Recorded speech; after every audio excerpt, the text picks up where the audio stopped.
All right, we're back. Thursday Night Football, NFC East battle. We got Eagles at Giants, 40.5-point over-under. 7.5-point favorites on the road are the Philadelphia Eagles, coming off their first loss of the season. The first time this team has lost when A.J. Brown, Jalen Hurts, Devontae Smith, and Saquon Barkley all start and finish a game. So, what a moment for the Eagles. Let's talk about the Giants. Let's talk about the Giants here real quick, because I think they're the more simple conversation. Nate, what is this, like, who is this offense going to throw to down the football field? Like, they do some, Theo Johnson. No, I said down the field, not in the red zone. I will say, though, Theo Johnson, super deep sleeper at tight end this year. Yeah. When he was going off the board at tight end 35. I'm happy I highlighted that one, because that guy he's like a legit athlete. He's legitimately good. Big target. Yeah, he's legit. Yeah.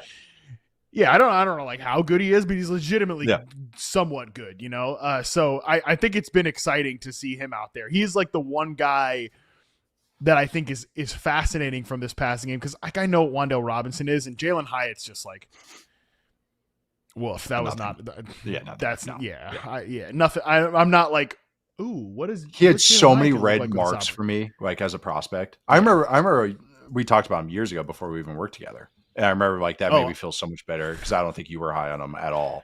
But I was going to say red marks, brother. There were a lot of red routes on that tree. I'll tell you what, I can look it up back here right now. But oh my God, only one side of the ball, right? That's one of your big red blemishes too. That's actually, I was going to bring that up with Dobbs. So like, it's like kind of cool to see him kind of grow his game too. But Hyatt also a lot of slot, if I remember. It was slot vertical guy.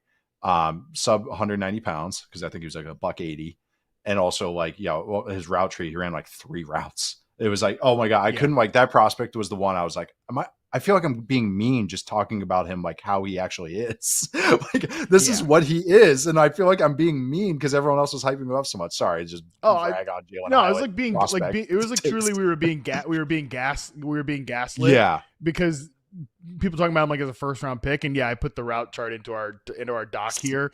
It's 9 routes, flat routes, great scores on those. That's it though. That's it. And I felt bad for him too, because he got all this like first round hype, but then he went in the third round, which was like, okay, actually that's a good pick there. Like we'll see what happens. Unfortunately, just nothing has really happened. Nothing's really materialized. So no Darius Slayton, obviously Malik Neighbors on IR. It's going to be Jalen Hyatt. It's going to be Wan'Dale Robinson at receiver. I just don't see how they're going to put together any credible downfield passing game. Like they're going to have to do the RPO run game meme offense to even try to be competitive here. And that's what Dart has to operate anyways. It's a very spoon-fed training wheels, bumper lanes, whatever kind of idiom you want to use or symbolism you want to use here, because it's just all those. It's just they're trying to really run an Ole Miss offense for him, Jaxson Dart, which I understand too. Like, why? You want to make sure that he has some confidence in what he's running. But Dart, if anyone watched him against the Saints last week, it's after that first 15 plays or so, 10 plays or so. And this is kind of how he was in college too. It kind of falls off the rails, falls like his production, how he reads the play out. So why I'm bringing that up, there's not going to be a lot of consistency to the passing game. There might be a lot of scrambles for Dart, because he's just, you're going to see a lot of zone coverage from Vic Fangio, a lot of late rotating zone coverage that, more experienced quarterbacks like Stafford, even Baker, they might just kind of go like, okay, you're going to rotate this way because of this formation. Dart is already behind where I see from most quarterbacks coming into the league. So now going against Vic on a short week, it's kind of not a recipe for a lot of success through the air. So that's why it's more like, okay, if you are doing even just betting terms, it's just more like a touchdown as opposed to production. Because I think the only consistent production is they're going to run the ball a decent amount, at least Giants side.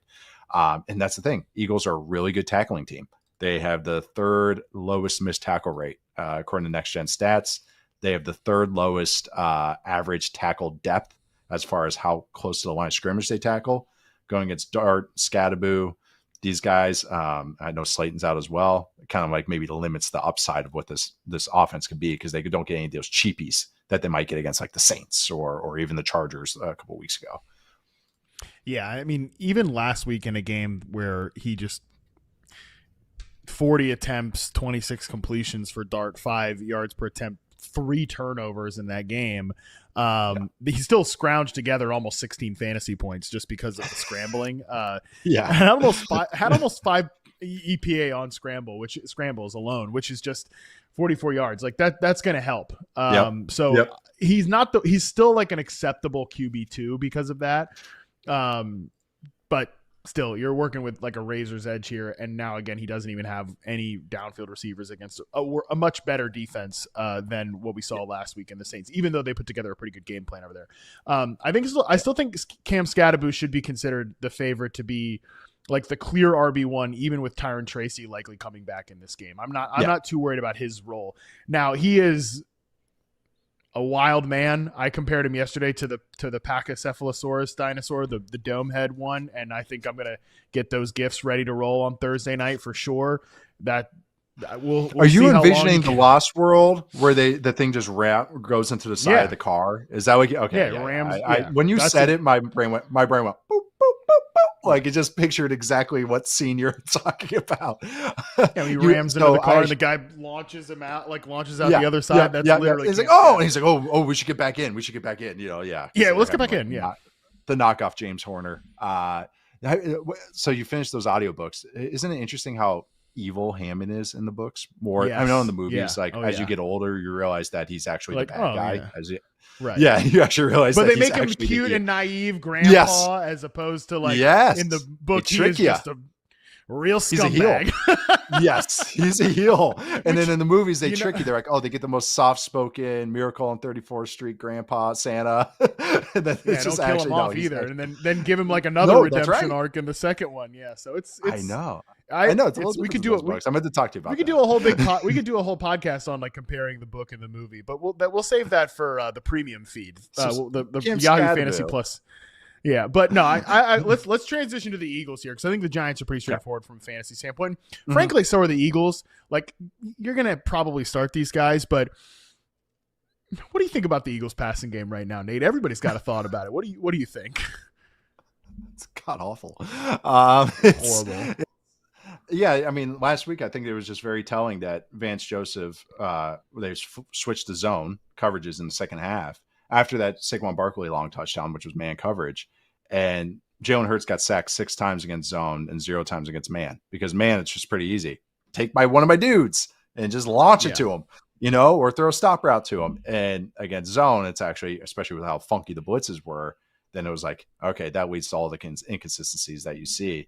So it's just hard because now AJ Brown's running his routes have dropped off as far as how hard he's running them. And that's just not just eye tests and a couple of examples. That's play in, play out.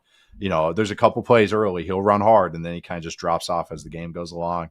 You got like Devontae Smith is getting frustrated. They're trying to be like, and they're a little bit more pass heavy now, even though they should be a run first team. And then now Landon Dickerson's hurt. It's just like one thing. It's just kind of like they can't get out of their own way right now, even though it's still okay overall. It's just it's going to be inconsistent, feel inconsistent. My theory for this week, I keep using that word, but it's very true here for what happens this week is they pound the freaking rock. Last week they went 24 plays and 23 of them were run or passes. A lot of those were RPOs, but still being pass, getting beat over the head with it. Philly media. Okay, screw it. We're a run first team. So I'm kind of on all overs for Saquon Barkley betting term wise, because I think that's what they're going to go. This is our identity, offensive lineman complaining. I could just see the kind of human element of that where they just go, yeah, we're just going to pound the rock on a division opponent, just impose our will on them. That's my theory anyways. Well, I mean, no team is more sensitive to adjusting their play calling based on what's happening with outside noise in the Philadelphia Eagles. So that's 100% for sure. And I think people will look at this matchup, which kind of they did last week too.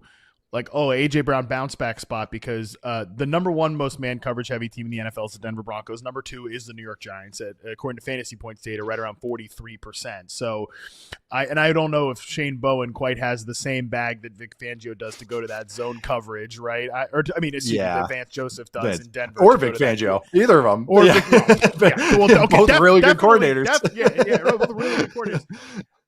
So I don't know. We'll see about that, but I just continue. You said it. Like, I think AJ Brown just does not look good at all right now, and it's been really unfortunate because he's one of my favorite receivers in the NFL. He has been for a really long time, but it's just the film has not been good this year. Whether it's effort, whether it's long-term injuries or anything. Like, the reality is what the reality is. I think Eagles fans are getting fed up with it. I think the team is probably getting pretty annoyed with it, which is why I come back to I really like Devontae Smith in this game, because we could talk about the last season, number 1 success rate versus man coverage player was A.J. Brown in reception perception. You know who was number 3? Devontae Smith, like also a really great receiver against man coverage. Yeah, because he's very good, and he can move around. They play him in the slot a lot more, whereas A.J. is truly just doing backside X stuff, which is like, ooh, why do you put your number 1 receiver on the backside? I don't know about interesting. No, don't put him in a lot of intentional things to get him the ball. I wonder why they're not doing that. Probably because he doesn't look good. So I really think Devontae Smith's in an interesting spot in this one. So I'm Jaxson Dart under rushing yards, 35.5. Cam Scatterbo over 11.5 rushes. And then Saquon Barkley every over, but especially over 18.5 yards longest rush. Because if you get past this defensive line for the Giants, not a very good tackling team, especially on late downs, and they can let up a lot of big plays because of that. So that's kind of what I'm aiming at here. But yeah, it's Eagles offense, and I wish I looked up the numbers before, but all of AJ Brown's tracking numbers have fallen off a cliff this year. Average top speed. How many times he's hit 15 miles an hour or more, which is running, according to Next Gen Stats, or running pace. So it's eye test, metrics, everything, production. It's just everything's falling off a cliff. Like something, it's like something has to happen. Like it just can't keep going on like this. It's just, as an outside observer, it's really annoying when people ask me, and I'm like, it really is. It's just like, you can't have it. It's a locker room with a lot of human beings whose lives depend on this. So like, I guess something's got to pop. Like something will happen sometime soon.